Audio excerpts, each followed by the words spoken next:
కొంచెం పక్కన గోపి గోపి తమ్ముడు కొంచెం వెనక పక్కన కొంచెం వెనక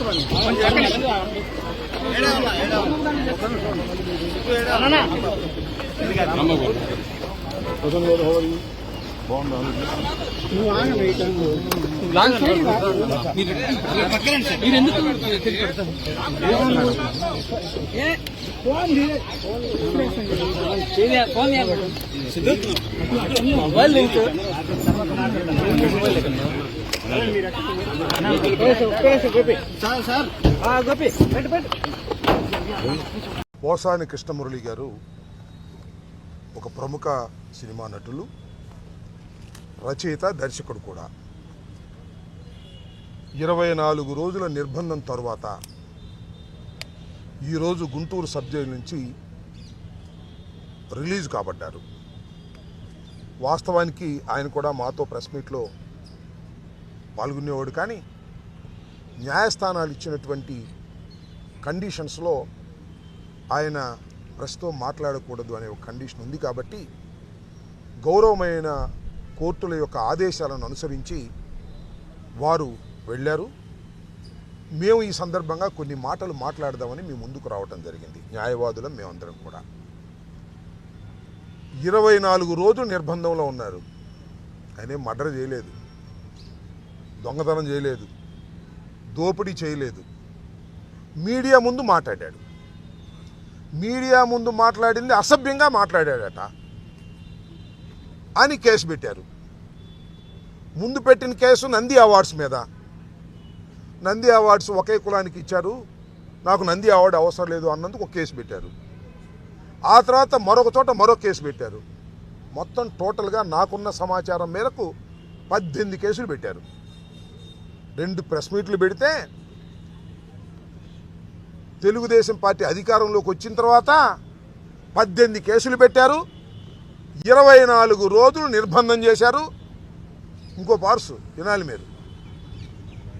26వ తారీఖున హైదరాబాద్లో అరెస్ట్ చేస్తారు. అక్కడ నుంచి రైల్వే కోర్టుకు తీసుకొస్తారు. అక్కడ కోర్టులో పోటీ చేస్తారు. అక్కడ నుంచి నర్సాపేట తీసుకొని నర్సాపేట కోర్టులో పోటీ చేస్తారు. అక్కడ నుంచి గుంటూరు జైలుకి తీసుకొచ్చి గుంటూరు జైలులో పెట్టాల్సిన పరిస్థితి వస్తుంది. ఆ తర్వాత కర్నూలు తీసుకెళ్తారు. ఆ తర్వాత నంద్యాల అంటారు.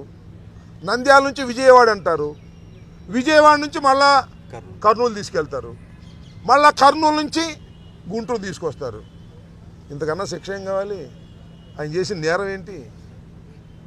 ఏమీ లేదు. మీడియాలో మాట్లాడాడు, మీడియాలో దూషించాడట. సరే, అది దూషించారా, దూషించడం తప్ప రైటా, అది విచారణ అనంతరం న్యాయస్థానాలు తేల్చుస్తారు. చూస్తున్నారు కదా ఇవాళ ప్రెస్ మీటుల్లో మాట్లాడేటటువంటి మాటలు. తెలుగుదేశం పార్టీ వారు ఎంత దౌర్భాగ్యంగా మాట్లాడారో వాళ్ళ మీద కేసులు ఉండవు. పాపం పోసాని కృష్ణమురళి గారు హాస్య నటుడిగా కూడా పనిచేశాడు.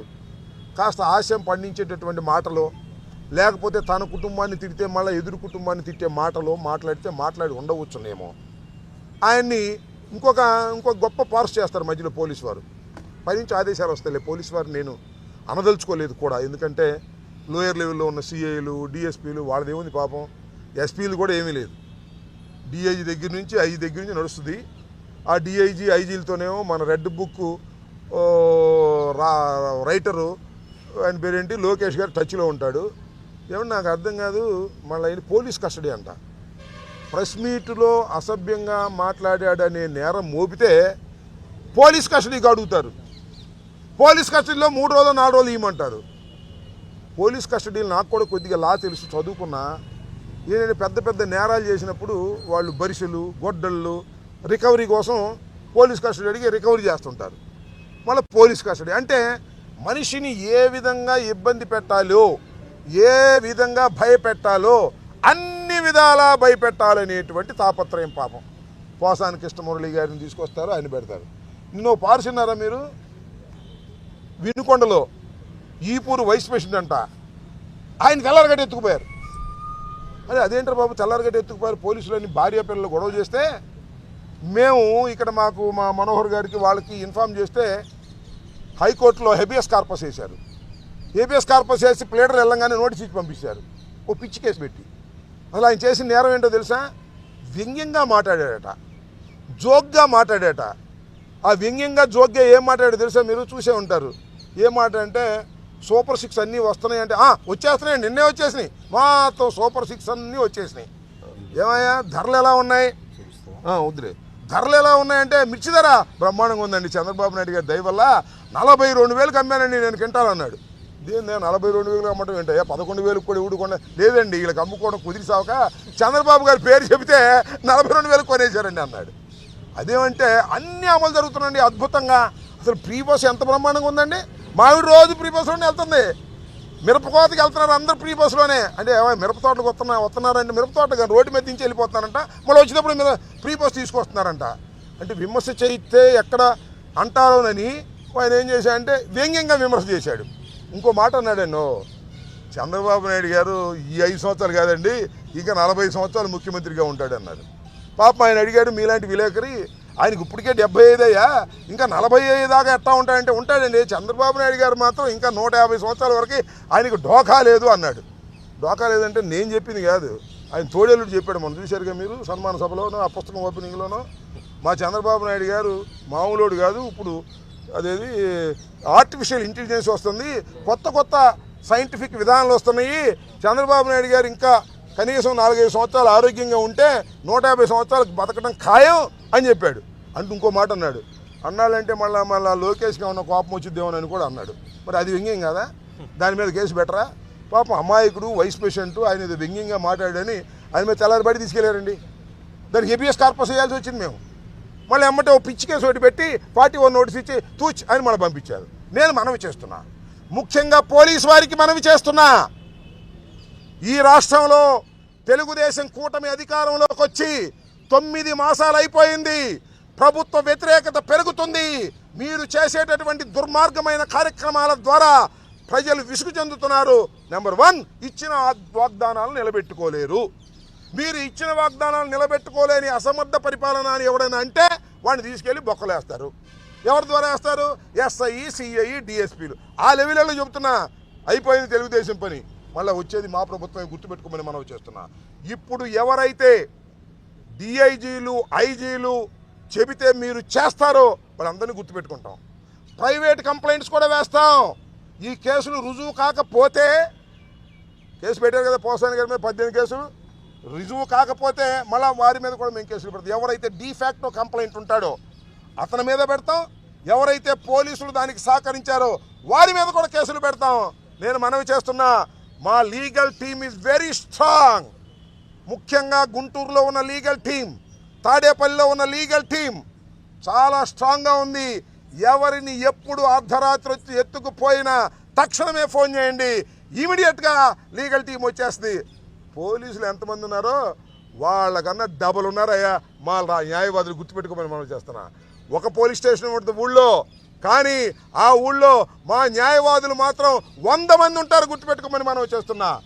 కాబట్టి ఒక లీగల్ వ్యవస్థ మాకున్నది. జగన్మోహన్ రెడ్డి గారి కోసం తప్పించేటటువంటి న్యాయవాదులు ఉన్నారు. ఎక్కడ అన్యాయం జరిగినా, ఎక్కడ అక్రమం జరిగినా ఇమీడియట్గా వచ్చేస్తాం, గుర్తుపెట్టుకోమని మనం చేస్తున్నా.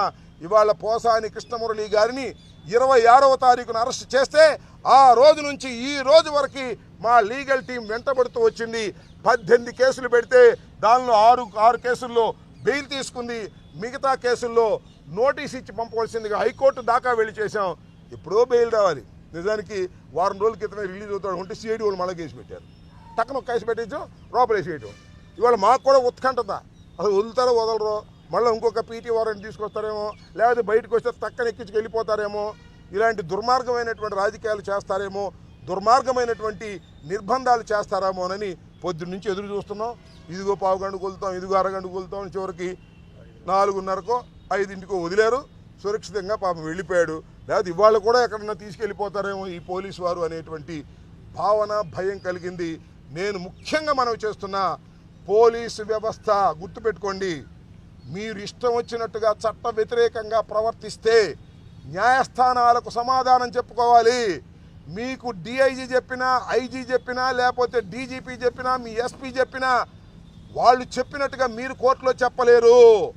హెబియస్ కార్పస్ పడేస్తాం, ప్రైవేట్ కంప్లైంట్స్ పడేస్తాం. జాగ్రత్త అని పోలీసులకి ఈ సందర్భంగా హెచ్చరిస్తున్నా. మీరు చట్ట పరిధిలో పని చేయవలసిందే. చట్టం దాటి బయటకు వేశారా మీకు శిక్షించడానికి న్యాయస్థానాలు ఉన్నాయి.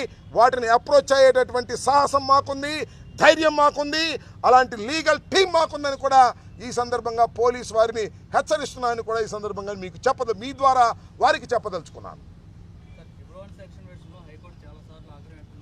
111 సెక్షన్ గురించి ఇందాక చెప్పారు. అనవసరమైన సెక్షన్స్.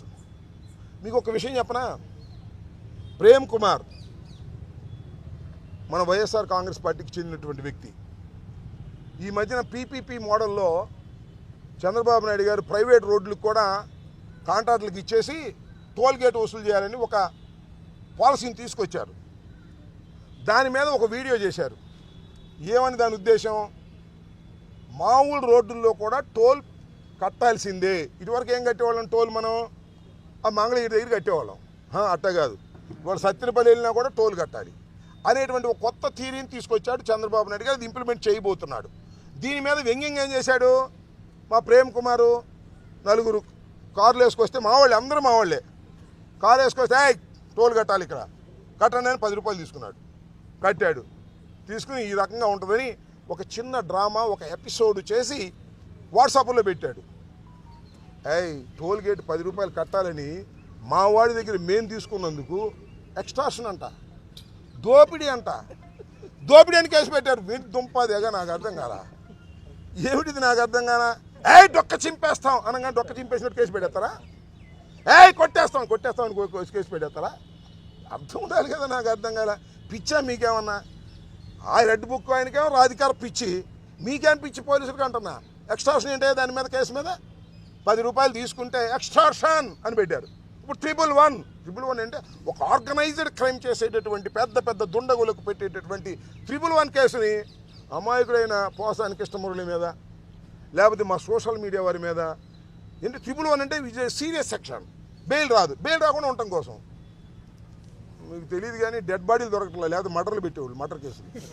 డెడ్ బాడీలు ఎక్కడ దొరికితే మాత్రం పెట్టేస్తారు మర్డర్ కేసు. నా మీద, మన వీళ్ళ మీద ఆ డెడ్ బాడీలు కావాలి. అటెంప్ట్ టు మర్డర్లు పెట్టేస్తున్నారు. దానికి పెద్ద గాయం అవసరంలా. అటెంప్ట్ టు మర్డర్లు అయితే పెట్టేస్తున్నారు. ఇంకా డెడ్ బాడీ ఎక్కడైనా పొరపాటు దొరికిందా మర్డర్ కేసులు కూడా మా మీద పెట్టడానికి సిద్ధంగా ఉన్నారు. మేము ఎదుర్కోవడానికి కూడా సిద్ధంగా ఉన్నామని కూడా ఈ సందర్భంగా నేను చెప్పదలుచుకున్నాను. పోసాని కృష్ణమురళి గారిని ఆయన ధర్మంగా మాట్లాడాడో అధర్మంగా మాట్లాడాడో న్యాయస్థానాలు తేల్తాయి. 24 రోజులు నిర్బంధించారు, 24 రోజులు మానసికంగా వేధించారు. దీనికి మూల్యం చెల్లించేది లోకేష్. గుర్తుపెట్టుకోమని మనవి చేస్తున్నా. ఇప్పుడు లోకేష్ ఫోన్ వస్తేనే వదిలేరు, లేకపోతే 2ంటికి వదిలేసేవాళ్ళు. లోకేష్ ఆపమన్నాడు, అందువల్ల ఇప్పుడు దాకా అడ్డుపెట్టారు. లేకపోతే మధ్యాహ్నం వదిలేసేవాళ్ళు. మొత్తం అన్ని షూరిటీ బాండ్స్ అన్నీ వెళ్ళిపోయినాయి. లోకేష్ కనుసన్నల్లోనే జరుగుతున్నది ఇదంతా కూడా. దీనికి బాధ్యత లోకేషే వహించవలసి ఉంటుందని నేను మీ ద్వారా చెప్పదలుచుకున్నాను.